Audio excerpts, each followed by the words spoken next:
about it. More travel. Spring means more travel? For me, so now.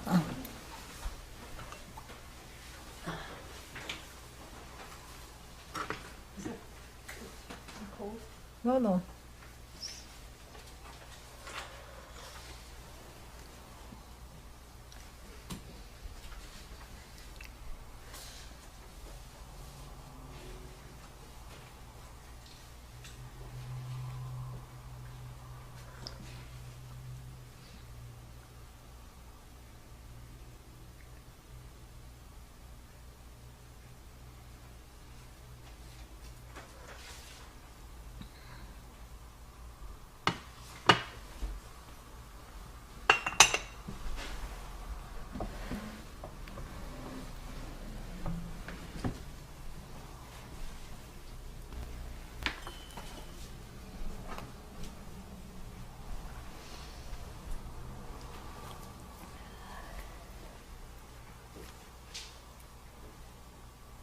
Friday you here?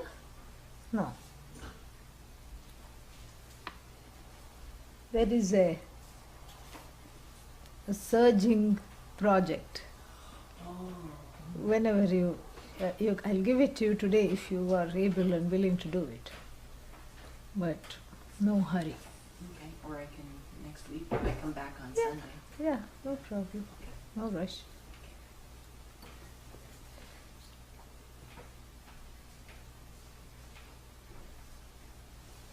Where were we? In the summary of that second.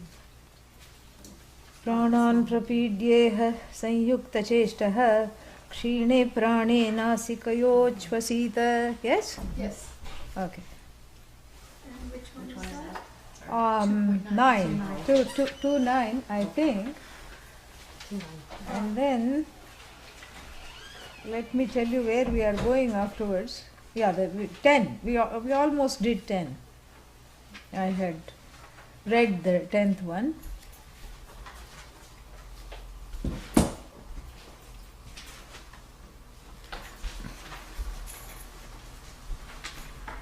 After that, we are going to take a small leap into 15. FYI. Okay? Yeah.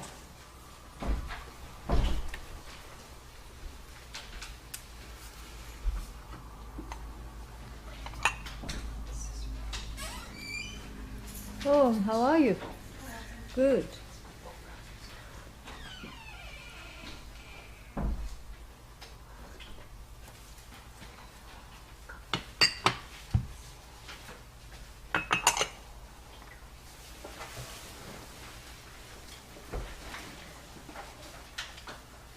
Om Sahana Bhavatu Sahana Bhunaktu Sahaviryam Karavavahai Tejasvinavadhitamastu ma vidvishavahai.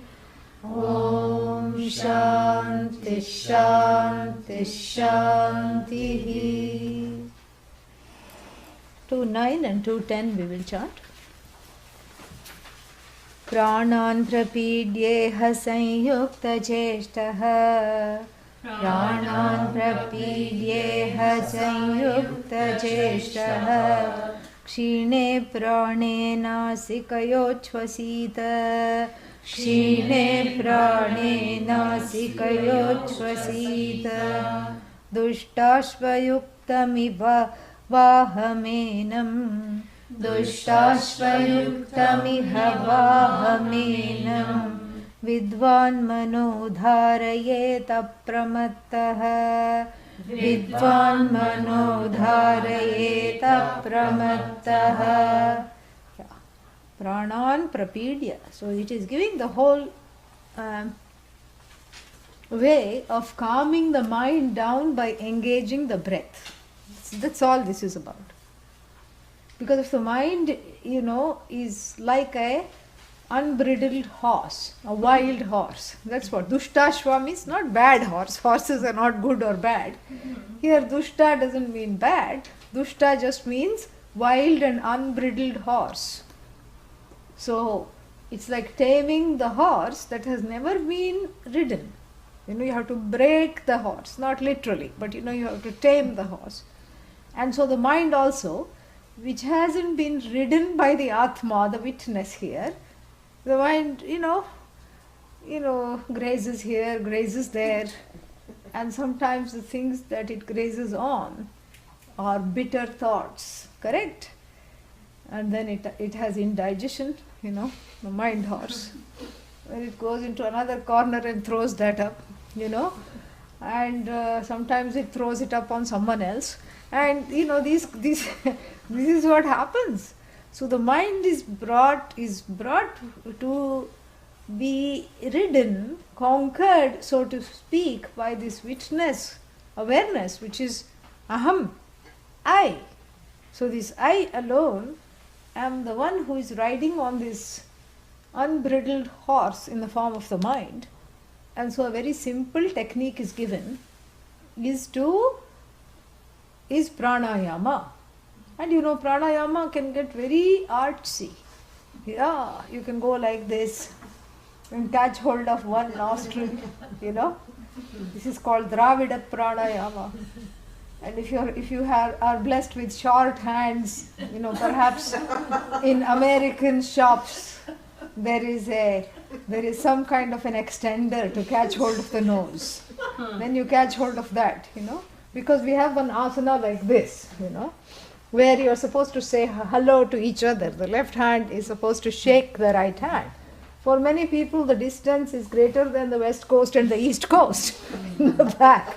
So then you catch a rope, and then you are supposed to. So this is, just imagine, this is behind the back, and so you are catching the rope and you're inching up, and this hand is inching down, and hopefully the two will meet. That meeting is called yoga. Things that are never supposed to meet actually meet. This is yoga, correct? So, but if there is too much bhoga, they don't meet, and they are still struggling. But in America, everything is made so easy. The props for the yoga already, make this person go like this, going to the class, because there is one mat, and there are certain mats for certain poses. Then there is another mat, and then when the teacher tells to sit down quietly, then there is a cushion. Then you carry your own ding ding bell, and the bell also needs its own cushion, so there is a smaller cushion for the bell, and then after that there is a block. Why? Because nothing reaches where it's supposed to reach. Then there is a brick and a block, and then a tie, and all kinds of things, So pranayama can get very artsy, and then there is a heavy breathing pranayama, and there is this through the mouth pranayama, and there is this bumblebee pranayama. You go. It's called Brahmari, bumblebee. Yeah, you make that humming noise, and if there is some mental derangement, it settles down. It's all wonderful. But that is all. You don't have to get all, caught up in these kinds of techniques. Here, the point is not to become a pranayama PhD. That's not the point, The point is to help yourself to calm the wild horse of the mind. So you see, the whole thing is very different.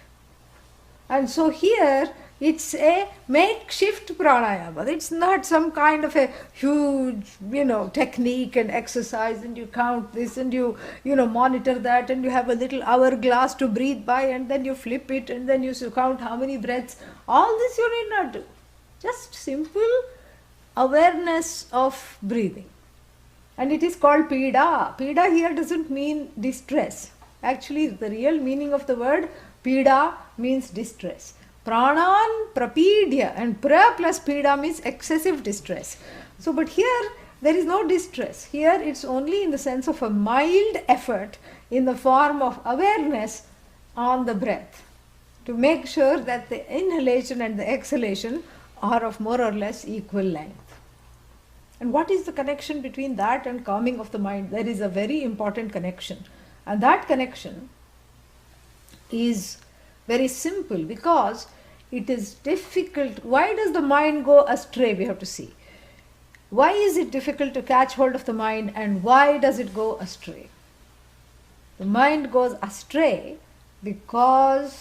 primarily because the inability to come back to the witness. I'm unable to witness the mind, right? And what else am I unable to witness? I'm unable to witness anything other than the mind. I'm unable to witness the mind. I'm unable to witness my actions. I'm unable to witness my thoughts. This is what it is. So the mind kind of separates from the witness, as it were, and goes on its little merry jaunt, grazing at bits and pieces and doing whatever it wants to. So here, if supposing the Upanishad were to say, start watching the mind, one is not able to do it. Why? Because the mind, where to watch? The mind has run away, like the horse. Watch the runaway horse. How long can I watch it? Until it is out of sight. After that it takes a left turn beyond the barn and it's gone. How to watch that? The mind is not available for watching. This is the whole point. This is the problem of the meditator wannabe, is that the mind is not available for watching. But what is available for watching? The breathing. Yeah. And watching the breathing is a very innocent activity because you're not engaged in it. It's involuntary. Supposing if the directive of the Upanishad was to watch something that you're doing, you're cooking, so practice mindfulness in cooking. And if you're a perfectionist, then you will go hungry because the cooking will never be done. That's right. Yeah, I am opening the lid of the salt. Oh, but did I open it correctly? No, I have to do it again because I thought of something, so I have to do it, slowly. What is that smell? Oh, something is burning. Okay, so that is gone. Why? Because there is that doership, there is that attachment to the doership, and the attachment of the doership won't let me witness anything, as just a doing. It's all enshrouded in me doing and my doing and this me-ness and my-ness. So it's very difficult to, watch the doing. Watching the doing becomes watching my own undoing. That is what is happening. Something burns, something falls, and and then when it falls, you say, okay, if it is fallen for how many seconds, I can pick it up 30 seconds. Okay, but by the time you think that, it's already 50 seconds. What are you going to do? So like this, you can't watch your own doing. Too close. Can't watch the mind? Too close? Well, too far away. The mind has gone. So the doing is too close, the mind is too far away. How are you going to gain a sense of having a say over the mind? And so here an upaya is given. Watch the breathing because it's a very interesting place. Who is breathing? I am breathing, but are you really breathing? Because if you were really breathing, in sleep everybody would stop breathing. Not just people who have apnea, Everybody would stop breathing in sleep. So who is breathing in sleep? You have appointed a paricharaka, a servant to breathe for you in sleep. Who is breathing in sleep? Breathing happens. But still there is a kind of a delicate, it's my breath. If the neighbor is not breathing, I am breathing. My lungs are getting filled up. My lungs are expressing the air out. Air is going and coming. So therefore, it is me and it is not me. It is at that cusp of me and not me.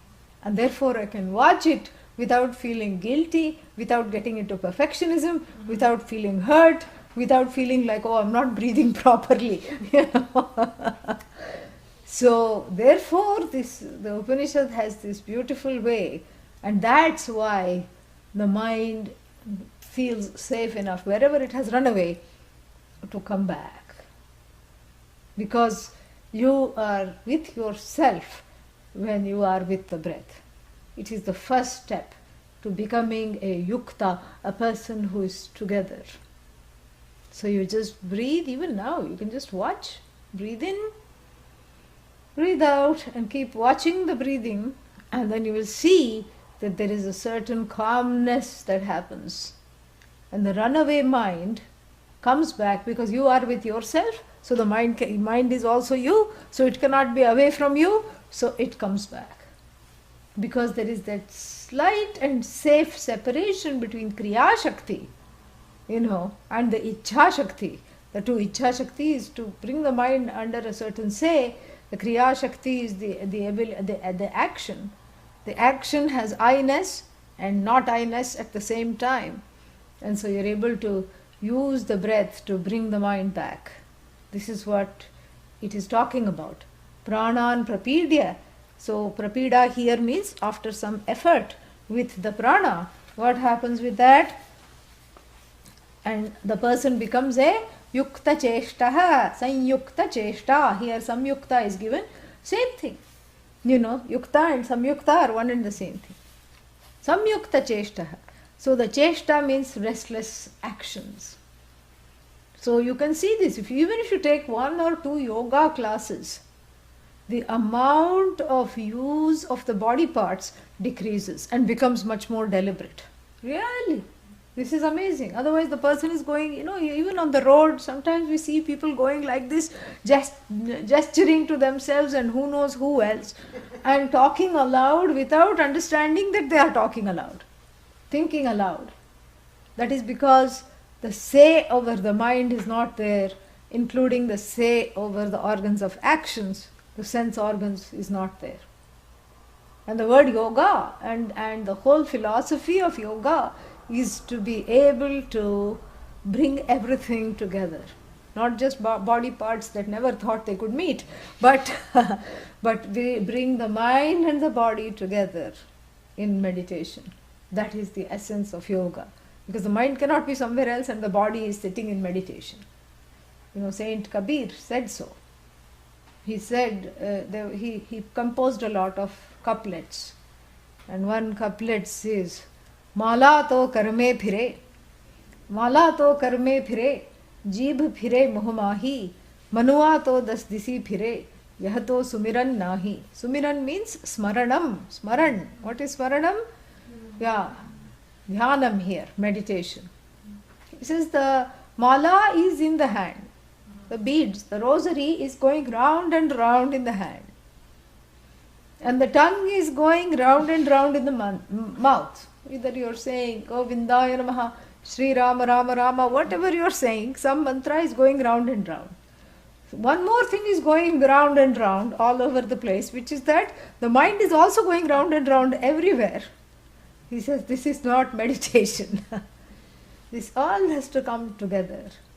And so you use the breath, I told you this last time, as a bridge to bring the mind, the body, the thoughts, everything together.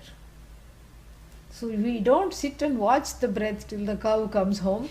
This is a step to acquiring that stability.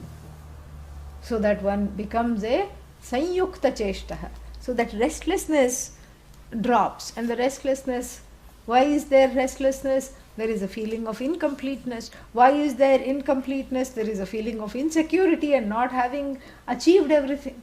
Why is there feeling of insecurity? Because there is self-judgment. Why is there self-judgment? Because there is self-ignorance. How do we banish the self-ignorance? By taking the classes on Tuesdays and Wednesdays. So Kshine prane. Kshine prane means when the prana goes away. No.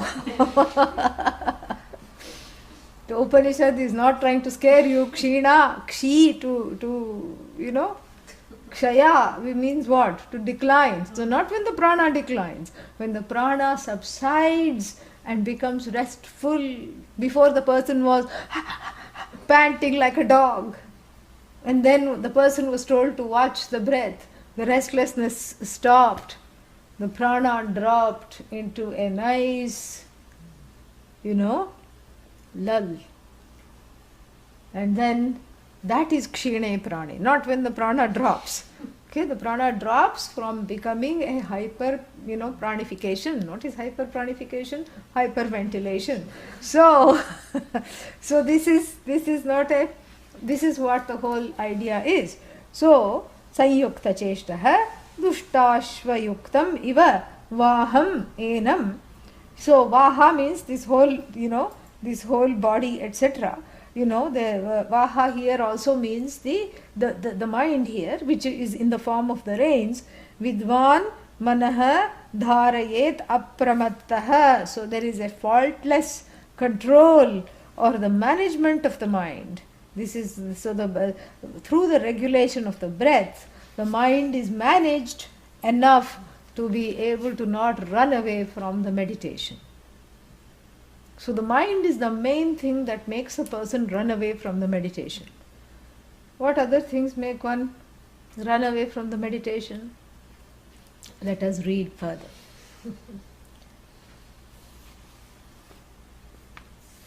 Sameshu chau sharkara vanhivaluka Sameshu chau sharkara vanhivaluka विवर्जिते शब्दजलाश्रयादिभिः विवर्जिते शब्दजलाश्रयादिभिः मनोनुकूलेन तु चक्षुपीडने मनोनुकूलेन तु चक्षुपीडने गुहानिवाता गुहानिवाता आश्रयणे प्रयोजयेत् आश्रयणे प्रयोजयेत् गुहानिवाताश्रयणे प्रयोजयेत् गुहानिवाताश्रयणे प्रयोजयेत्.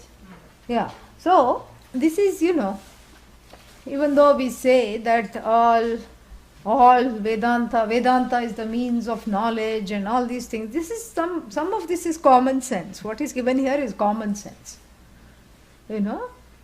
Common sense where I should sit in the meditation, the place that I should sit in meditation should look a certain way so that it is conducive to sitting and not running away from there. And so what are the things that it should have, or rather what are the things it should not have, is given here.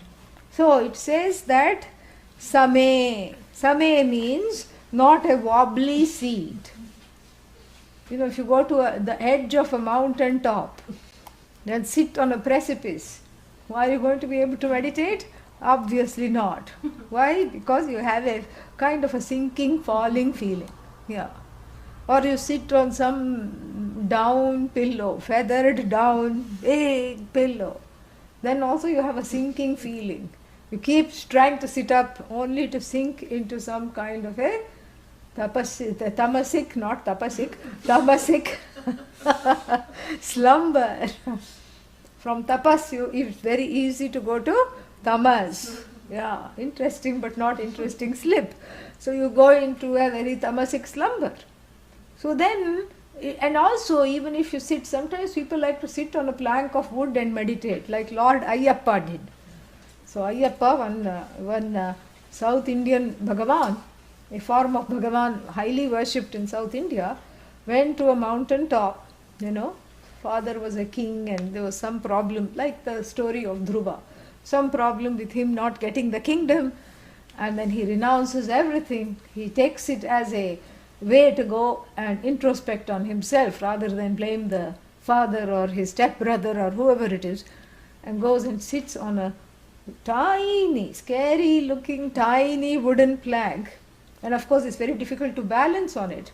So he sits on it, he squats on it, and then he ties up his knees and his hands so that there is some kind of a homeostasis perched on this block. Okay, even if that is your choice seat for meditation, And nowadays they say, throw away the chairs, sit on a beach ball in the office, and they do all kinds of things. before throw away the chair, bring on the ball, you know. And I think that after that it'll be 10 years later they'll say the ball is the biggest health hazard. The ball is really not a ball, sit on a plank. Who knows what they will say. But if the plank is your choice, of sitting, then make sure that it's not wobbly. No. Same means all these things. Same. And then, shuchau. Shuchihi, clean. Either it should be naturally clean or it should be swept. Marjanam kritva, having done all these sweeping actions, you have to sit down. Because otherwise what will happen? In a dirty place, you are just afraid of catching some germs. You don't feel like meditating. You are worried that, okay, will I catch some kind of a horrible disease sitting here? So that's not very conducive either. Then, sharkara. Sharkara means sugar, but here it doesn't mean sugar. It means coarse like sugar, pebbles. Yeah, pebbles, small pebbles. And so if you sit on pebbles to meditate, some of them will have sharp edges. Instead of Om Namah Shivaya, you will say Ow Namah Shivaya, Ouch Namah Shivaya, Ow, Ow, Ow. Because the sharp edges of these, killer pebbles are coming in the way, because even if you put a thin cloth there, they are piercing through the cloth. They are sharp little pebbles. So, Sharkara Vivarjite Pradeshe. Sharkara means all these pebbles and rocks and small stones with jagged edges. You get the idea. Vivarjite, free. That Vivarjite has to be taken with each and everything except Shuchau. Not Shuchi Vivarjite and not Same. Those two things you leave out. But this whole thing, these three words, this Vivarjite goes along with three words because the three words are a compound. Sharkara and then Vanhi. Don't sit right next to the fire to meditate. Because fire is catching, You don't know when it will catch. And also if it's too hot while you're meditating, then you'll only be thinking of, ice cream and other things, and, it'll be a distraction. You won't get very far. So this is common sense. This is not Mahavakya here. This is just the sages telling what they know from their experience. That is all that is, telling here. They are sharing their advice and suggestions, okay? Sharkara vivarjite, then vanhi vivarjite, but at the same time don't, sit in some kind of a draft, in the middle of a draft with these swirling, howling winds, because that also is not very nice. Then valuka means sand. Because, when the wind comes, and that's one way you protect yourself is always breathing through the nostrils. It was taught in the pranayama that was taught. But even then, if you breathe in sand, this is not a very nice situation for meditation. So, don't sit in a sandy place. In other words, a beach is not a beach with a bonfire, bad idea to meditate. You won't get very far. One side fire, one side water, in the middle sand. Don't go there, literally. And so, Vivarjite means the place should be not only clean and even the meditation place, but it should also be free of pebbles, rocks, fire and what else? Sand. And then Shabda Jalashraya, Shabda means noise. Yeah. So, free of noise. This Vivarjite is like a Dahali Deepa. Meaning it is like the light on the parapet on the compound wall of two huts, and so it's lighting up both what came before and what came after. What came before were these three things: the sandy, rocky, fiery places. Don't meditate there. And then what is going to come after is free of Shabda, and one more thing which we are going to see, Jala. So free of Shabda. Shabda means noises. You don't want to test. Some people say I should be able to meditate no matter where I am. So I will go in the middle of a football game and say Om Bhur Bhuvas Suvaha, and meditate there. What are you, a show off or what? And who are you meditating for? You're hoping you'll come on that TV. Sometimes, people come on that big TV and here is the person saying Gayatri Mantra on the big TV. Is that what you're wanting to do? Why are you going there? This is so, don't push here the envelope and don't push your own resistance so much that, it just gives up on the meditation itself. So initially, but why not? If Brahman is everything, noise is also Brahman. Meditation is also Brahman. A noisy meditator is also Brahman. That all may be true.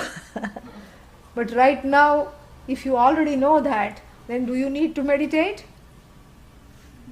No. Why you have to think so long? Say no immediately. If you already know I am Brahman, you don't need to meditate. What is the use of meditation? To get chitta naischalyam, to have a mind that doesn't go away so that it's available for this knowledge. So when one is in the process of knowing, one has to protect this, the slight ability to meditate, which has by mistake come from last birth. It has to be protected. You can't just sort of give it up and say that I'm going to meditate in in some kind of a kung fu movie, and I'm going to meditate in the mall, and I'm going to meditate in the soccer game. It's not going to work. So Shabda Vivarjite Pradeshe, in not a noisy place. And that's what even the Bhagavad Gita says. Yeah. Vijana Pradeshe. Don't go where there are people. Oh, but I love people. Can't I meditate in a group? Yes, you can. You can do anything you want. And group meditation is good because each one actually helps the other. Really? How? Because if, both are falling asleep at the same time, the snoring of the one wakes up the other. So they may be helping each other. But even otherwise, that intentionality helps. There is a certain focus. But really speaking, you're not going to, bandy up a big group of people each time you want to meditate. They may not be free. They may have other things to do. So better learn to meditate on your own and go to a place, Vivikta Deshe, Vijana Pradeshe, and Aratihi Jana Samsadi. 13th chapter of the Bhagavad Gita says, start developing a certain dispassion for crowds.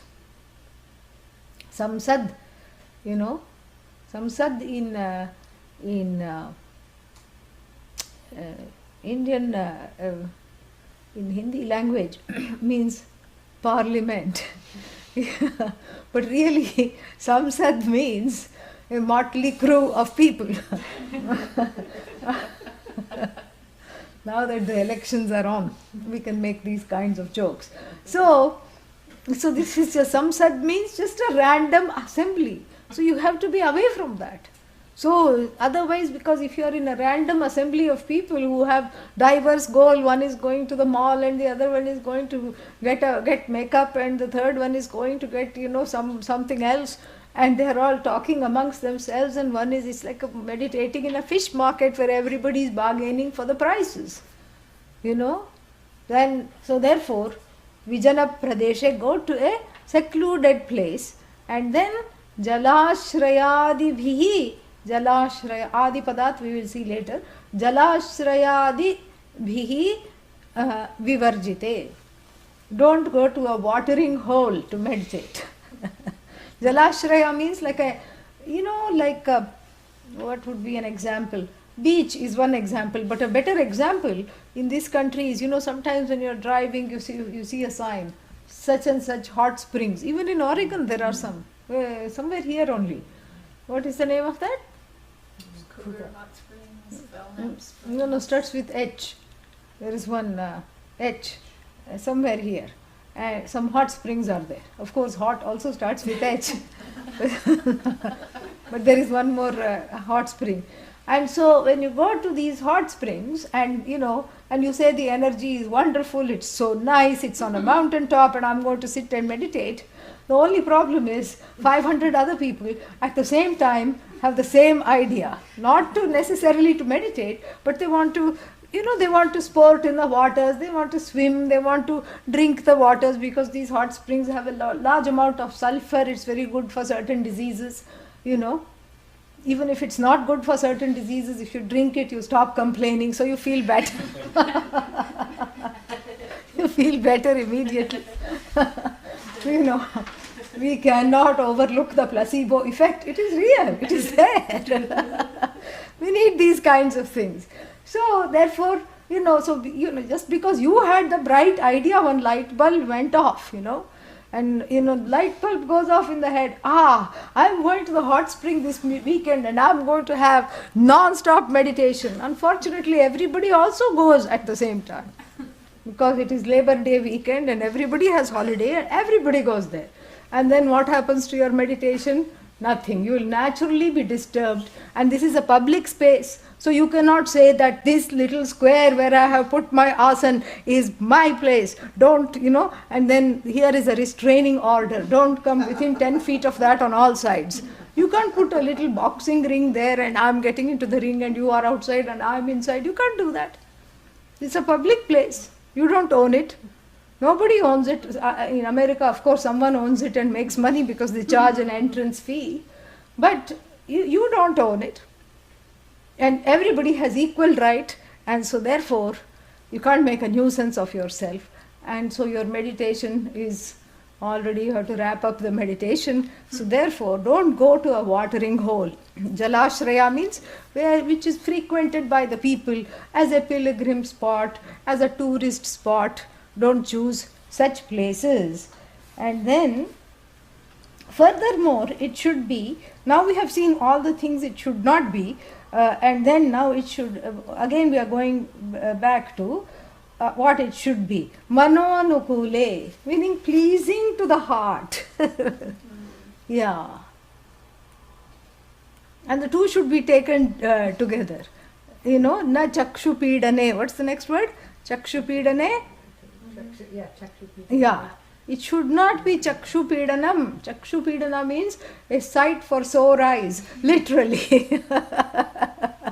Pida means himsa, so it's like it should not be a sight for sore eyes. Na chakshu pidane, but manonukule.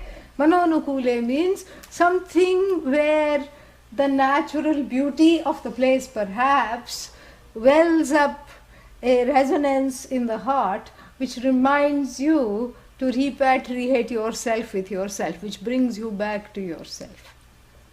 So that kind of a place. But natu chakshupidane. What is chakshupidane? Like if you go sit in the garage and meditate. What's inside the garage? Not the car. Okay? Car is not in the garage. You look everywhere. I go for walk. Everybody has garage here, especially because it's a rainy place. They will not buy a house without a garage. They will say, oh, we have to protect the car. But they are not protecting the car. All the cars are sitting outside. What's in the garage? Not car. If it's not car, what is there? Karma. That's all. A lot of karma, meaning my own, the deeds, the results of my own deeds. Don't bring other lives into it. Yeah, I'm not going to sit quietly and watch you bring and say that this is from past life, this is from this life. Everything that you have acquired is stuffed into the garage. And then, quickly you close the door, because if you open, it's going to fall all on you. And and then what? And then you go there to meditate. What will happen? All kinds of monsters will chase you. Which monsters? Monsters of guilt and hurt. Yes. Why guilt? Why did I buy this? Why can't I give it away? Why can't I sell it? First question, why did I buy this? Second question, I put it out in 3 garage sales. Why no one else wants to buy this? What was I thinking? And then there are all things from so many breakups, This was when I was living with this person, this was when I was living with that person, this was when I was not living with anyone, this was all these things. There is so much baggage, literally. And you sit there, and then, you cannot meditate, then you get up, you start, cleaning. And starting the cleaning is itself a traumatic job, because there are so many places. Where are you going to go to weed something out? When you weed one box out, then all the other boxes are screaming. You cannot ignore their cries. They are saying, come to me. I have been here longer than that box, and you are going to that box. You are favoring that box and this box. And then what do? You are boxed out of your meditation. Yes, that's what happens. So this is Chakshu Pidane. If you go to a place which is all ramshackle and full of all old deeds which are staring at you with invisible eyes, that is not a place of meditation. Don't go there. And then, therefore, Manonukule. Manonukule means every day when I meditate, I should not have some desire to go to, Yellowstone Park or some other Yosemite. Yosemite? Is that what it's called? Yeah, Yosemite, and these kinds of places. The idea is that while that is the ideal place, I should make the place where I meditate every day within reach. Because otherwise, if you have to pack up every day, and drive so long just to meditate for 15 minutes and then come back, then that is besides the point, because one has road rage getting there and one is impatient coming back. So the whole thing of the fruits of the meditation are lost. So Manonukule also means within reach. It's not that you have to work so hard and do so much ayasa to go there and come back. So Manonukule, but natu chakshu pidane. And then what? Guha, something comes. What is that? Guha nivata ashrayane prayojayet. Yeah, prayojayet means yunjyat.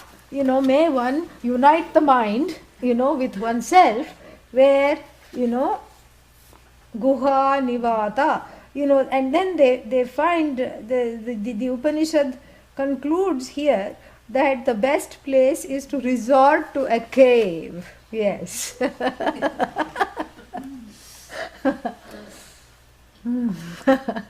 Where are you going to find a cave? Cave means an enclosed place. Yeah. Nivata means free of howling winds, and free of water, free of the elements, free of bugs. Yeah. That's another thing, because if you're thinking of cockroaches all the time more than Shiva, you start thinking of cockroaches. Yeah. Cockroachaya namaha means please don't come near me. So, this is not going to be fun. You're not going to be able to meditate. So, in other words, keep it simple, enclosed place, free of the elements, it shouldn't be so comfortable that you sink into slumber. I told you there's only one thing from tapas to tamas, and both belong to the labial class, pa and ma. So you slip from pa to ma. Yeah, so you can't slip from tapas to tamas. So therefore what?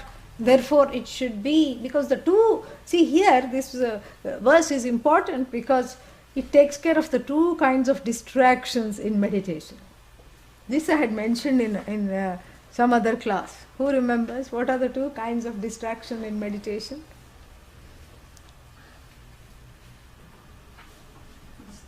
Don't get distracted. Yeah, sleep. Sleep, one. What else? Sleep in Sanskrit called?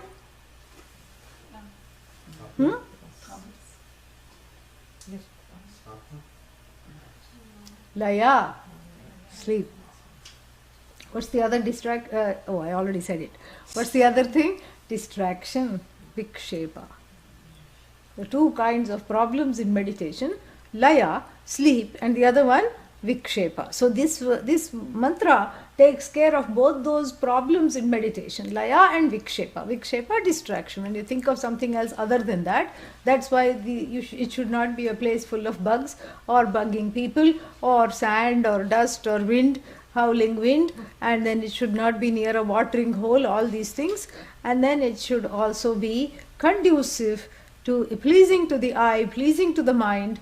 And so this laya and vikshepa are to be avoided, and this mantra takes care of both of them and concludes that a cave-like place is the best thing, because not only do you not see anybody else and are distracted by them, nobody sees you also. So you have privacy. And then nivata ashrayane prayojayet. So go there, and then prayojayet means yunjyat, that one should unite the mind with, unite the witness and watch the mind, and in the mind place the mantra and do this. See, now one more thing before we go further, very interesting, is that this is both, the meditation is both an exercise for the one who is wanting to tame the mind so that one can gain this knowledge and gain an abidance in this knowledge. It's also for the person who already has gained the knowledge but finds that that knowledge is repeatedly shaken by habitual orientations.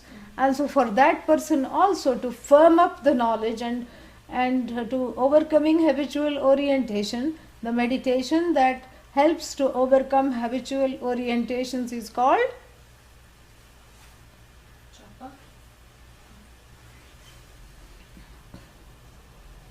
Shravana, Manana, Nididhyasana, contemplation. Yeah. So this advice is good for people who are meditators and who are discovering the meditators and who are also contemplating on the words of the Shastra, the words of the teaching repeatedly, as a way to dismiss the smallness that takes over in the everyday life. The insecurity, etc. So for both these, this kind of a dhyanam can be for both. You can take it as meditation, you can take it also as a practice of contemplation. And then there are some very amusing verses which we are not going to study. Like, for example, the second one says that in the early stages of the meditation, sights of snow, smoke, sun, wind, fireflies, and what else?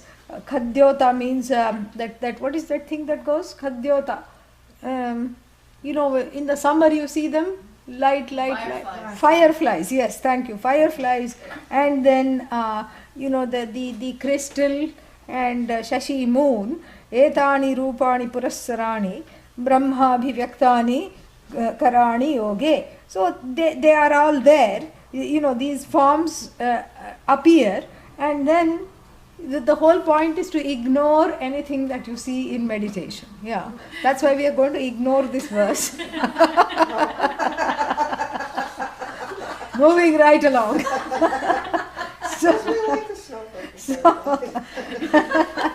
And then the 12th verse also is a little the 12th verse is basically saying that when one becomes adept in meditation, one doesn't fall sick very easily, immunity increases, and so many other benefits are there. We already know that, we can read a book for that, so we are not going to do that either. And then there is the whole thing about how the person who is a regular meditator starts to look. How do they start to look? As though they have just had a facial. So that's what read the verse. I'm not making it up. Many things I make up, but this one I'm not.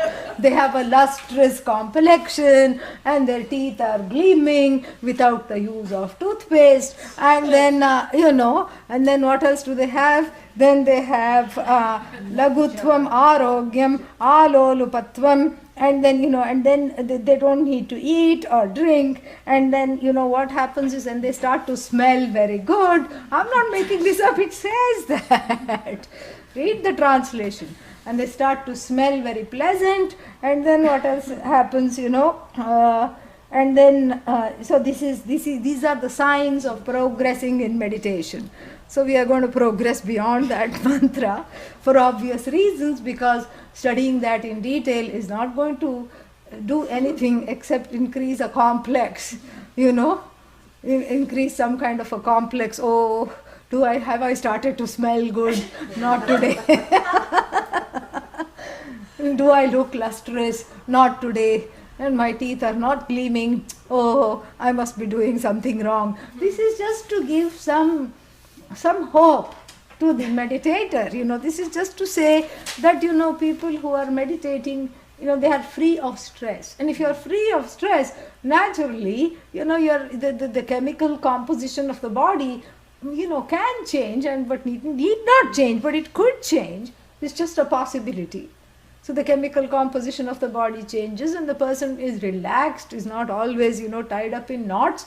That's the whole idea. But the thing is, in Kali Yuga, these kinds of verses, better not touch them, because what happens is that they just give a big headache, And at least before I knew what I should expect, I was meditating fine. And now that I studied the Shvetashvatara Upanishad, what happened? I got a complex bigger than my head. And so therefore, that one we are going right through. And then verse number 14. Why did I leave verse number 14? Okay. Verse number 14 we decided to skip, primarily because of one more problem, slight problem. See, this is in the interest of full disclosure. It says that, the meditation is like a disc, a metal disc, I believe, which is being cleaned, and then, you clean it again and again and again and again, because the metal disc corrodes and, becomes rusty or gets tarnished. So you do this again and again. So any guesses why we are skipping this one? Huh? The accomplished fact doesn't have to be reaccomplished. Exactly. So we should not now, think that the striving is at the level of accomplishing the Atma. No. Meditation is not accomplishing the Atma, even if it's Nididhyasana. It's not accomplishing an already accomplished Siddha Vastu, which is Atma, which is not to be accomplished. And Atma is already pure, it doesn't need to be cleaned. And if you keep cleaning it, it's just, it's a waste of time, because it's already clean. It did not say, please, it did not come to you and say, please clean me, and only then I will show you to myself. So what is being cleaned is the debris in the vision, not the Atma. The Atma is fine. So that's why, moving right along, we finally alight like butterflies on the blossom number 15, the mantra flower. Yadatma tattvena tu brahma tattvam.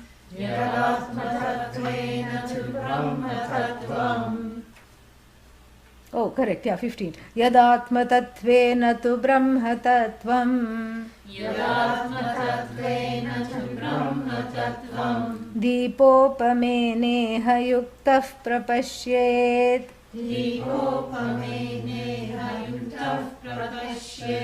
Ajam dhruvam sarva tattvair vishuddham.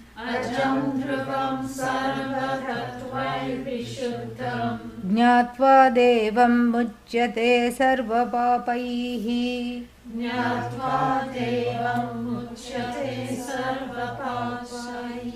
Yeah, Pashaihi is also okay. Pashaihi is also fine. In fact, this is a very interesting refrain, and if I recall, we have encountered this before in the very first chapter, and please help me find this, because it will be fun to see how this is an interesting refrain in this Upanishad. Fifth, sixth verse, somewhere there. Eighth verse, yeah. I think. Yeah. Sanyuktamenam ksharamksharancha vyakta vyaktam bharate vishwamishah anishashchatma badhyate bhoktrabhavat jnatva devam muchyate sarvapashaihi. How could we forget this verse? We spent about 16 classes on this. So because Isha, Anisha, Bhoktru Bhava, everything very loaded words. I think we spent 3-4 months on this. And so you see that the Upanishad is reminding us that there is a connection there. And so if anything was left out from there, that where the Isha and the Anisha, which is Bhagavan and the non-Bhagavan, Bhagavan and Gabhavan are mixed up in this same body, and then the person feels tied up because of not knowing Ishvara as Ishvara within the body. And then when that person understands this, that this body houses both the Kshara and the Akshara together, the ego, the Ahankara and Bhagavan both are residing in the same body, and that in fact the ego is Bhagavan, Bhagavan is not the ego, then what happens? Then one is freed. And this is what was the promise, and here it has come back here again, but more in the form of a practice, because that practice is for when the person is not able to understand this. That's why this practice. Well, the practice does not help you to understand it. It clears the debris in the mind, in the heart, so that you can see the truth of oneself. Makes one a more compassionate person. It makes one a calm person. So that, therefore, the fruit of this nididhyasana or this dhyanam is given here. Let us look, very interesting and wonderful verse. So yada means when, and actually it also should be taken as yat. I'll tell you why. There is I can persuade you hopefully to see it also as yat, means that Atma tatvena tu Brahma tattvam prapashyet. Yada prapashyet. You know, yada prapashyet. Pashyet means what? Sees. Prapashyet, clearly sees. So yada, when a person clearly sees what? Brahma tattvam. That is the object of the sentence.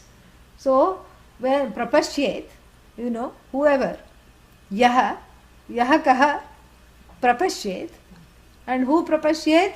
This vidwan prapashyet, and this vidwan, the wise one, sees, prapashyet, sees clearly. What does he or she see? Sees Brahma tattvam, the truth of Brahman. How? Atma tattvena. Here it is a kind of a third case. The third case is used as an instrument in Sanskrit. I eat spoonena means what? With a spoon. Spoonena. Atma tattvena. With the help of the Atma, no. Here it's not that kind of a third case. There is an infrequent usage of the third case called itham bhave, means in its own form. You know? So when I see Brahman as Atma, as myself, that is the clear vision of Brahman as who? You. There is no Brahman without being Atma iti yada prapashyet, you know, tada, at that time what happens? Muchyate, is freed of all pashas. Pasha means, don't think some kind of Russian, you know, Russian name Pasha, no. Pasha here means bonds and bondages. Yeah. Pasha, Sasha, all these are Russian names. So, here this is bondages. No bondage. Pasha also in some, you know, means king, like a chieftain. Yeah. But none of those meanings here. Pashaha, bondage, bonds. And if you say Papa, that also is omissions and commissions. Same thing, those are the things that bind. My own omissions and commissions in the form of bondage. So it doesn't matter what the rendition is. Muchyate is totally freed. When yada means, you know, when this person is able to clearly see that this Brahman I have been looking for is actually me. There is no externalization of the search, there is no externalizing the quest, and there is no internalizing either, because it's all I. There is no external, internal from the standpoint of space. If you ask space, are you inside or outside? It will say, you come in, I'll have your head examined. That's what it's going to say. So if you ask Brahman, are you inside Atma or outside Atma? That's the same answer you're going to get. There is no inside, outside, because space and time also has come from which. And so you really cannot say this in this way. It's saying, it's really seeing oneself as everything, in everything, and everything as oneself. Sarva bhutastham atmanam, sarva bhutani cha atmani. Means in every being I alone am, and everything is in me, is not separate from me. Then that vision is alone called Brahma Darshanam. It's not some kind of a special vision for the special chosen one. It is, anybody can have it, provided one is able to see, unentangle, disentangle the mix-up of Isha and Anisha within oneself. So this is what the whole thing is. Then, so that is the gist of the whole, that is the skeleton of the whole sentence. Yada pashyet, and then yuktaha. Who is the one who is seeing here? Not so much as Vidwan, yuktaha. And that same yuktaha in verse number 8 we just saw. Verse number 8, was it? 7. Verse number 7, we saw that. No, 9. Yeah. That same samyuktaha, same yuktaha, the one who is together. The one who is together sees, what does the person see clearly? Sees here means understands that I am Brahman, then alone one is freed of all papas. Everything is, there. And then Jnatva, kam Jnatva, Devam Jnatva. Who is this Deva? Not that is in the shrine, but which is enshrined in as oneself. Yes. Deva means the one who is self-effulgent. Deva. The one that need not be lighted up. Are you here? Yes, that is the light. Because the one, you don't need somebody else to say you exist. You alone have to say that all this exists, and what about your own existence? You alone have to cognize your own existence. Everything becomes evident to you, and then you become evident to you. That is what the whole thing is. And then there are a few other words to qualify this Devam and to understand how to see this. We will see that next week. Om Purnamadah Purnamidam Purnat Purnamudachyate Purnasya Purnamadaya Purnameva Vashishyate. Om Shanti Shanti Shanti. Harihi Om Shri Gurubhyo Namaha. Harihi Om. On May 2nd we are having a function, and if you are in town, please, did you get the notice? Did you get an email? Yes, I did. In the Are you able to come? Yes. Yeah, so please. I'm not sure if I'm traveling next week, Oh, okay. but if I'm in town. Yeah, but then go and say at least maybe on it. RSVP. Yeah, RSVP, so that we know how much to plan for. How about you? Can you come? I'm not sure, probably. Yeah, we'll send him the link. Did you get the link, James? I think it came with that email with the calendar and everything. Yeah. And if not, I can. Yeah, please RSVP. Are you coming? Did you RSVP? Yeah. Huh? I'll come. I'll RSVP. Yeah, please do that so that we know how much food to make. You're also coming? Yes. Yeah. Did you RSVP? Not yet. Okay, please RSVP. Are you coming? I'm trying. Microsoft shut me off because I have a 10-year-old laptop, so I have no email.